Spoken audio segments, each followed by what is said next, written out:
네, ETF의 수익률을 통해서 글로벌 시장의 동향을 살펴볼 수 있는 ETF 머니무브 시간입니다. 자, 오늘도 이지스탁의 이지은 대표와 함께합니다. 어서 오시죠. 안녕하세요. 네, 안녕하세요. 요즘 뭐 실적 발표 시즌이라 아침에 일어나면 맨날 실적 발표 어떻게 나왔나 보느라 아주 눈 아프고 머리 아픈데요. 네. 미국 이 ETF 주간 수익률부터 한번 좀 볼까요? 네, 이번에도 실적 발표 목요일 날 세 기업이 좀 나란히 실적 발표를 했는데 네. MS는 실적 발표 이후에 굉장히 큰 폭으로 좀 빠지는 모습이 나타났고 또 반면에 테슬라와 그리고 메타 같은 경우엔 좋은 분위기가 나타났는데요. 이렇게 실적으로 인해서도 희비가 엇갈리는 모습이 나와주고 있는 미국 증시의 모습이고 특히 어저께, 그러니까 오늘 아침에 마감한 미국 증시 같은 경우에는 MS의 실적 발표가 좀 충격을 안겨주기는 했습니다. 그래서 전반적으로 물론 피해간 종목들도 있기는 하지만 장 초반 같은 경우에는 기술주들의 급락이 좀 크게 진행이 되기도 했는데요.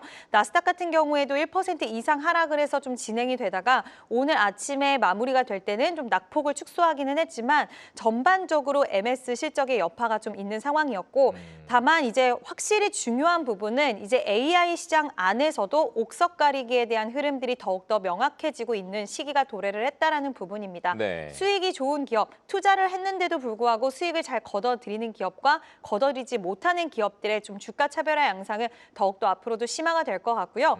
수익률 상위를 본다라고 했을 때 요즘 기술주들이 좀 밀릴 때는 양자 관련된 기업들이 아무래도 좀 크게 밀리는 모습들이 보여집니다. 네. 인버스 상품들이 제가 중복된 상품은 빼기는 했는데 인버스 양자암호 관련된 상품들이 상위권에 좀 링크가 되어 있었고요. 그 이유는 역시나 마찬가지로 수익성에 대한 부분들이 언제 돌아올 것인가. 기술도 아직 개발이 되지 않았는데 수익까지 생각을 한다면 실적에 대한 부분들 우려가 깊어지고 있고요. 실적 시즌이 도래하다 보니까 더욱더 경계감이 좀 짙어지는 모습이 양자 쪽에서 나타나고 있고 은은 지난 시간에 다뤄봤듯이 지금 금과 은은 최고가를 그렇죠. 계속해서 경신을 하고 있는 상황이고요. 예. 페트로브라스 같은 경우에는 브라질 기업입니다. 네. 근데 요즘 원자재 가격 상승이 워낙 두드러지게 나타나다 보니까 브라질 국영의 이제 유가 관련된 기업인데 역시나 유가 오름세에 따라서 주가가 계속적으로 한 10거래일 연속적으로 상승하는 모습이고요. 아이렌 같은 경우에는 이제 네오 클라우드라고 해서 범용 클라우드가 지금 AI 시장이 확장됨에 따라서 범용 클라우드가 꽉 차버리는 그런 현상들의 임대 서비스, GPU 임대 서비스를 우리가 네오 클라우드 사업이다라고 이야기를 하는데 그 사업을 영위하는 기업 중에 한 기업이고 아무래도 네오 클라우드 같은 경우에는 일반 클라우드보다는 훨씬 비용적인 측면에서 효율적이다라는 이야기가 나오면서 요즘에 각광을 받고 있는 한 분야입니다. 그래서 아이렌 같은 경우에도 최근에 주가가 좀 강세 흐름이 나타났고 역시나 상위권에 링크되는 모습 보여졌습니다. 네. 자, 이 중에서 메타 2배 상품을 좀 살펴보신다고요? 네, 메타는 실적 발표를 했고 예. 분위기가 상당히 좋았습니다. 이제 메타를 보면 우리가 딱 알 수 있는 부분이 뭐냐면 결국 시장은 이제 AI 확장 국면에서 여전히 상승하는 분위기긴 하지만 수익성에 대한 부분들을 의문을 확실히 갖기 시작을 했는데요. 지난번에 오라클이라든지 이런 쪽에서도 느꼈었지만 네. 이번에도 확실히 MS와 달랐던 이유는 4분기 실적의 뚜껑을 열었을 때 두 기업 모두 매출과 영업이익, EPS 시장의 전망치를 상회했지만 이제 캐펙스 투자 같은 경우엔 MS 쪽은 부담스럽다라고 좀 받아들였고요. 메타 같은 경우에는 이번에 캐펙스 투자를 더 늘릴 거다라고 이야기를 했는데 여기서 CEO 멘트가 킥이었습니다. 네. CEO가 2025년에 우리 영업이익 잘 나왔는데 캐펙스 투자는 2배로 늘리더라도 2026년에 영업이익도 더 좋게 될 것이다라는 오. 이야기를 하면서 그 자신감 있는 멘트가 시장에서의 이런 투자자들의 심리를 좀 잘 이끌어줬고요. AI를 적용한 광고 같은 경우에도 수익성으로 증명을 했습니다. 그러다 보니 시장에서는 메타는 돈을 계속 투자해도 돈을 벌 수 있는 기업이고 많이 투자할수록 많이 회수가 될 수 있지 않을까라는 그런 기대 심리가 작용을 했고 결국 이번에 ETF 같은 경우에도 2배 상품들이 상위권에 링크되는 모습이 보여졌습니다. 네, 역시 뭐니 뭐니 해도 자신감이라는 생각이 또 들고요. 자, 국내 증시 한번 살펴보려고 하는데 국내 뭐 5,000피 열리면서 지금 덩달아 좋은 것 같아요. 미국보다 더 좋은 것 같은데요, 수익률이? 네, 국내 증시는 네. 미국 증시가 흔들릴 때도 흔들리지를 않았습니다. 예. 네, 오늘 같은 경우에는 살짝 주가가 좀 흔들리는 모습이 나타났기 때문에 변동성에 많은 분들이 우려를 좀 하시기도 하셨겠지만 네. 전체적으로 지수 자체는 상당히 견고한 흐름들을 이어가고 있는 그런 상황인데요. 특히 ETF 이제 제가 체크를 하면서 깜짝 놀란 부분은 레버리지 상품에 투자하시는 분들이 상당히 늘어났다라는 것과 지수 레버리지에 투자하시는 분들 많아졌습니다. 특히 코스닥 150 레버리지 상품이 굉장히 인기가 상당 부분 많았는데 네. 중복을 제가 뺐는데 10개가 넘는 상품들이 코스닥 지수에 투자하는 그런 상품들이었고요. 예. 결국 정부에서 코스닥 활성화 정책에 대한 이야기 3천을 언급을 했고 코스피 5천이 갔기 때문에 코스닥 3천도 가능하지 않을까라는 이런 심리들이 강하게 작용을 했습니다. 실제로 반도체 같은 경우에도 SK 하이닉스, 삼성전자 실적 발표 아주 좋게 나오면서 예. 반도체에 대한 투자 사이클은 지속되고 성장에 대한 부분들의 기대감이 더 커진 상황이고요. 하이닉스 같은 경우에는 오늘 결국 90만 원을 돌파를 했습니다. 그러면서 SK 하이닉스 밸류체인 액티브도 굉장히 좋은 상승폭을 보여줬고 2차 전지 관련돼서도 휴머노이드 로봇 쪽으로 편입이 되면서 배터리, 휴머노이드 로봇 시장이 더 크게 되기 위해서는 배터리의 중요도도 부각되면서 2차 전지 관련된 종목군들도 좋았고요. 삼성 SDI가 ESS 관련된 수주를 또 받았다라는 소식이 들려오면서 다음 주에도 2차 전지 관련된 종목들은 시세가 좀 좋지 않을까라는 생각을 하게 되는 그런 여러 가지 코스닥에서는 2차 전지 반도체 소부장 기업들 좋은 시세 보여줬습니다. 네. 뭐 5,000p 천스닥 그 효과 여기서 다 반영되고 있는 것 같고요. 국내 ETF 상품 중에서 코덱스 증권 상품을 또 살펴본다고요? 네, 일단 코덱스 증권 상품인데요. 네. 우리가 가만히 생각을 해보면 증시 예탁금이 100조가 넘었다. 그리고 거래 대금이 사상 최고치 돌파한다. 이런 이야기가 나올 때 결국 가장 수혜를 받을 수 있는 쪽이 어딘가를 고민을 해보면 바로 증권입니다.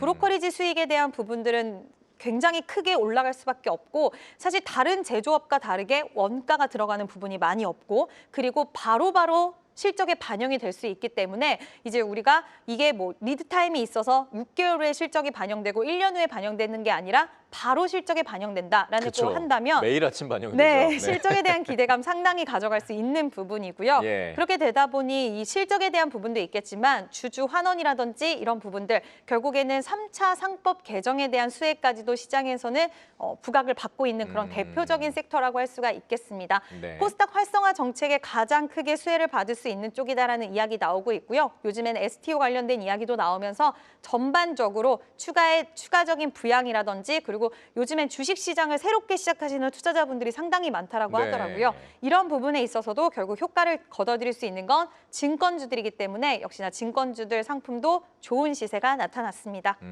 자, 이번에는 이지은 대표만의 이제 주목할 만한 상품 한번 좀 살펴보려고 하는데 먼저 미국 상품 살펴볼까요?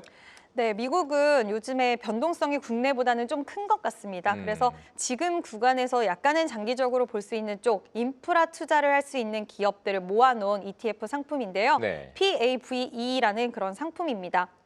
미국 인프라 개발을 하는 그런 기업들에게 집중 투자를 하는데 직접적으로 정말 인프라 투자 쪽으로 우회적이라 아니라 직접 건설하고 짓는 기업에 투자를 하고 있는 그런 상품이고 예를 들어서 뭐 산업재, 소재, 그러니까 엔지니어링이라든지 철강이라든지 이런 기업들, 사업을 영위하는 기업들도 있고요. 뭐 데이터 센터를 우리가 지을 때 필요한 기업들이 이 회사들이 여기에 포진이 되어 있는 그런 상황입니다. 지금 미국에서도 그렇고 중국에서도 그렇고 AI 데이터 센터를 짓는 속도가 어마무시하게 빨라지고 있고요. 예. 특히 트럼프 대통령 같은 경우에는 미국 재건, 리슈어링 정책을 굉장히 강하게 펼치고 있는데 이로 인해서 수혜를 받을 수 있는 기업들이 이 상품 안에 들어가 있다라고 생각해 주시면 좋을 것 같고요.